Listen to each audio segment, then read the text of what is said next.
ZEE's D&I Digest. All things diversity, equity and inclusion in one place. Hello, welcome folks. Come on in. You've stepped foot into the world of diversity, equity and inclusion. You're catching me, Ahalya, your host, on another sure to be fantastic edition of ZEE's DEI Digest. Now, you know how it goes here. We catch up with accomplished, inspiring women and dive deep into their journeys, their career journeys in the workplace. And today is no exception. Please join me in welcoming Divjyot Dhanda, National Sales Head, to the show. Welcome, Divjyot. Thanks, Ahalya. Thanks. It's a pleasure being here. Yeah, very, very excited to dive headfirst into your journey. So let's begin, shall we? Yes, sure. Let's start. You're listening to ZEE's D&I Digest, a download of all things diversity, equity and inclusion.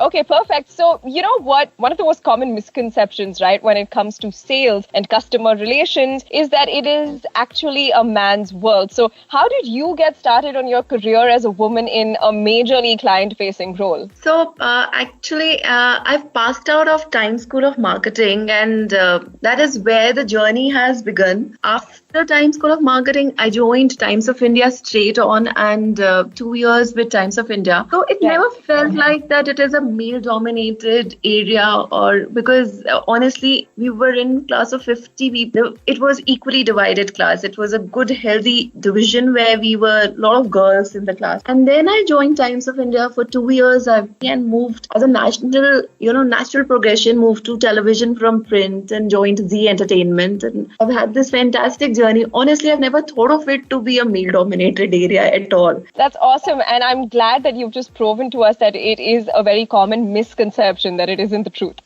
Yes, absolutely. I can tell you that media, it is fairly has females in the media roles, but definitely when it comes to senior position, personally, I would want to see far more women rise up to those levels.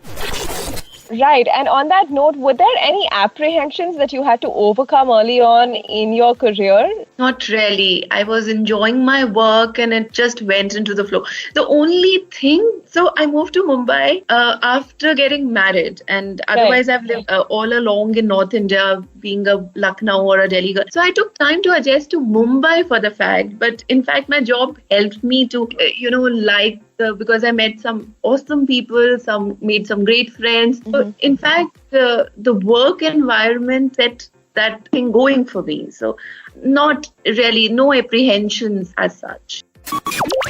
And you know what, Divjyot, speaking with you even for this short period of time, it's pretty clear that, you have a kind of let's take the world on spirit. So what would be your top 3 tips when it comes to being confident and standing your ground in a conference room? Because with preconceived notions and, pre-decided power balances, an environment like a conference room can be a really intimidating space for many people. So what is your advice there? Okay, when it comes to being present in the conference room, if one has to look from women point of view, which you're asking me, it is equal for everybody. So there is that if you are facing it for the first time, there can be a little nervousness, but it is absolutely gender neutral. But if you have to ask me the 3 things that has to be when you are getting into internal or external meetings or conference room discussion, is to be prepared. Absolutely have the knowledge of the subject that you're talking about, strengthen that part of it, and the first thing that know the subject really well.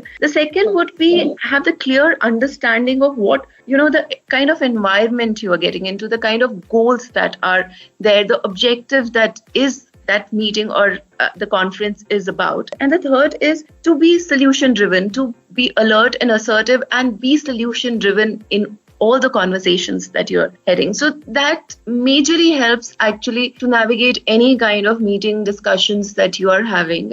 And honestly, for a woman, it actually be a little more credible and sincere in what we are doing. So in fact, take that as an advantage, use that as your advantage and just navigate it through. So, that's awesome. Every time I come on air, these DEI Digest, there's this one common thread in all of the stories is that taking your inherent strengths as a woman and perceiving them as strengths and not weaknesses, like much of the world would usually have us believe. So thank you for emphasizing that point, Divjyot. Yes, that is true. So instead of a weakness, actually it's a strength and we should take it head on. This is ZEE's D&I Digest. Now, Divjyot, one thing that I know we none of us can deny is that there is a harmful but very common stereotype, right, that often tends to limit female professionals, especially because of this idea of balancing personal and professional priorities, family versus work. How have you approached this throughout your career?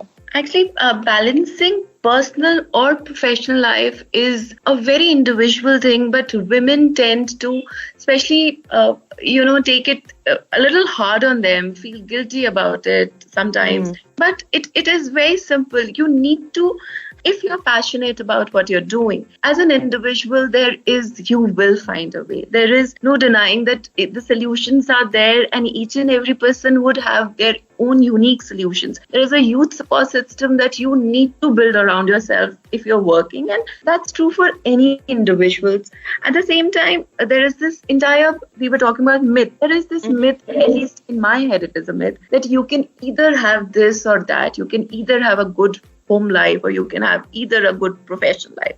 For me, you can have both. Why should we compromise and say I can have this or not that? Have that passion and believe in yourself and build a support system, have a supportive family. I've been lucky to have a very supportive family. My in-laws, my father-in-law always supported me through the journey. My husband supports me. What's also happening is that the teams that I work with, the boys particularly, I see them supporting their own wives in, okay, she has this meeting today, let me just do this, finish this fast and be home. So it's a balance that you have to create for yourself as you go along. But if you're clear in your head that you want to achieve this and you want to do this and it's making you happy, then I think it's just a matter of time to, you will come up with your own solutions into it.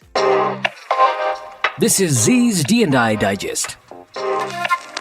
Absolutely. And on that note, what is your one mantra when it comes to striking the work-life balance? The two things that I've always had is, one is my support system around me. I've always had it rock solid when it comes to house help or having people around me. So that is one thing that I've always set aside. And then also, actually, if I have to tell you, have priority of what you would today. If there is that important meeting, then that is your priority and you're giving 100% to it. But if you have your son's exams and maybe that is something that you want to prioritize, so give time to that also. So be present in whatever you're doing. So that has been the mantra. Awesome. I think that's an incredibly practical tip as well for our listeners listening in today. Thank you so much, Divjyot, for all of your insightful answers in today's edition of Zee's DEI Digest. But as you know, and as everyone listening in knows, we never let our guests go without a little bit of extra fun. So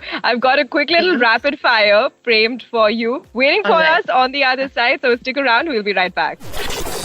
Hello, I'm Ahalya, and before we pop back into the rest of this conversation that we've got going on with Divjyot, I thought that I would just give you a heads up. Now, if you're eager or interested to contribute to the conversation and dialogue that we've got going on around areas of inclusivity, equity, and diversity here at ZEE, all you need to do is reach out to ZEE's DEI cell on dei@zee.com and give them your suggestions. It's really important that we hear from you, the folks at ZEE. Okay, that's it for now. Into the rest of the conversation. Rapid fire round. Okay, so we're back now for the rapid fire segment. Divjyot, are you ready? Yes, I am. I hope so. That's awesome. You're one of the first people to answer in the affirmative, so I'm taking that as a good sign. Okay, so to set the context for our listeners today, we framed a little rapid fire for Divjyot that's actually a myth-busting segment. So what we're going to do is present to Divjyot some, common misconceptions, some myths, and we're going to get her spontaneous responses to it. Are you ready? Yeah, let's go. Okay, first myth, and I don't know if you've experienced this a lot, but there is a myth that women cannot negotiate. What do you think? Not at all. It's a complete myth. Women can charm their way into negotiation. So absolutely wrong. Awesome. So one more strength that we need to be aware of. Yeah. Okay. The second myth, women are better suited to just desk jobs. Not really. Not at all. In fact, women are doing extremely well. Like, I have been doing sales for all my life. I don't know, sitting at home during these lockdown times have been very, very daunting, in fact. So I would want to go out, meet people. It's far more fun doing that. That's interesting, because I think in answering this question, you've also completely negated the next myth, which is men work better in client-facing roles. No, the influencing power that women carry with themselves is equal. I would not say who is better or worse. I would say that women are equal and would do equally well. Awesome. Now, this one, the next myth, Divjyot, is a little bit of a tricky one. I always sort of get mixed responses about it. Women executives don't support other women. Again, I would not really think this is correct. In fact, I've had couple of female bosses that I've worked with, couple of extremely good colleagues, peers that I've worked with, women peers that I've worked with, and really look up to them. So no, and they've helped me through my journeys. Not really, not true at all. Okay, good. Thank you for busting that one. I'm sure it's going to reassure many people. What about this one? Men are not good allies of women in the workplace. My closest friends in office are men. So I do not know how this, again, isn't true. So that laugh gave everything away. You didn't even have to give us an explanation. So just to let you know that you're asking about all these myths, and what I personally feel is about working, it is up to you. It is an individual's aspiration and passion that they show towards work, and that drives it all along. Now, this one I was very, very surprised, because I'm not sure if this is true or not, but ZEE doesn't allow mobile phones. ZEE has a no mobile policy. No, we had that for a little while, but now we use our mobiles, and sales really we require mobiles because we have to be reachable all the time. Thank God it's gone now. The mobiles are very much there and we're using it all the time. Well, I think you performed extremely well on this Mythbuster segment, Divjyot. I don't know what you were worried about. Okay, I hope so. Yeah. Thank you so much once again for joining us on this edition of ZEE's DEI Digest. It's been great catching up with you. It's been a pleasure talking to you. And thank you so much for your honesty. It's a breath of fresh air. Yes, thank you so much. It was a pleasure being here. ZEE's D&I Digest. Spreading awareness one podcast at a time. I loved that. What a fantastic ride it's been today. I just keep checking off the riveting conversations with every episode of ZEE's DEI Digest. Now, before I sign off, don't worry, I'll be back very soon with another rocking conversation. But before I sign off, I just want to remind you again that if you're eager to join the conversation, contribute in any way to the dialogue we've got going on here at ZEE, and have ideas of ways to make ZEE more inclusive, diverse, or equitable, reach out to ZEE's DEI cell on DEI@ZEE.com and let them know. They're always listening. For now, that's a wrap on this edition of ZEE's DEI Digest. I'm Ahalya, and I'll catch you soon. Stay safe and stay inclusive. You were listening to ZEE's D&I Digest. All things D&I in one place.